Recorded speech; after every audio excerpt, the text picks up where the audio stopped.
Welcome to Wild Breakaway with Wes Walz. I'm Audra Martin. The Minnesota Wild have now closed out 4 sets of back-to-back games with wins in each of those 4 second games. They are perfect in Game 2 scenarios. Tonight, it was a 5-1 win over the Anaheim Ducks, and the Minnesota Wild simply did not look like a team that played just last night. They dominated this game from start to finish. No, I mean, over the last 10 games, really, there's been no part of the Wild's game that's where they've struggled. Goaltending's been outstanding. Their special teams have been fantastic.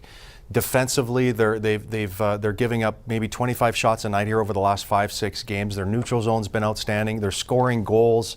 They've been disciplined. They've been staying out of the box. They just really smart through the neutral zone, making a lot of smart plays, not beating themselves. I mean, this is really a well-oiled machine right now.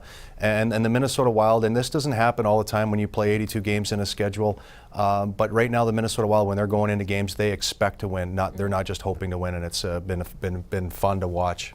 And Bruce Boudreau said it's been fun to coach. He loves to coach a team that's winning, and the Minnesota Wild are piling up those wins now with the 3rd best record in the NHL at 10-4-2. Here's a look at the rest of your final stats from tonight. 43 shots on net. That's one of the highest totals of this season, holding the Ducks to just 21 shots on net. To see 0 for 4 on the power play is a little unusual. It's been so solid here lately. But all in all, that doesn't matter because it's a big 2 points to the Wild. And Jason Zucker with one of the goals tonight that snaps a 7-game drought for number 16. I mean, he was pressing a little and before tonight cheating a little bit on plays to score, but I thought their 2 goals in the second period was really sort of a backbreaker.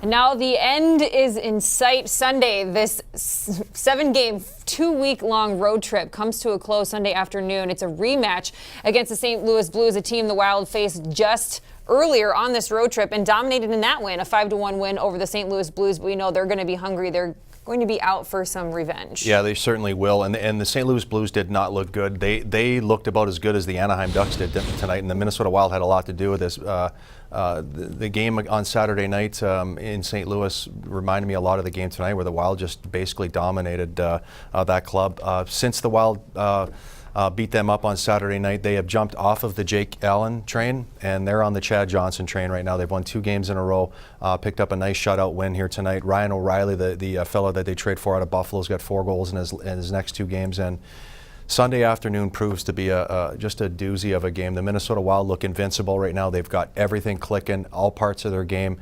And they're playing a St. Louis Blues team that's going to be very, very desperate. And like you said, they want some revenge. And I can't wait for Sunday afternoon. It's going to be a fun tilt. It certainly will. We look forward to having you join us at 1:30 for Wild Live right here on Fox Sports North. Minnesota Wild wins in 9 of their last 11 games. We'll see if they add to it on Sunday. We'll see then. For Wes Walz, I'm Audra Martin. Thanks for joining us on Wild Breakaway.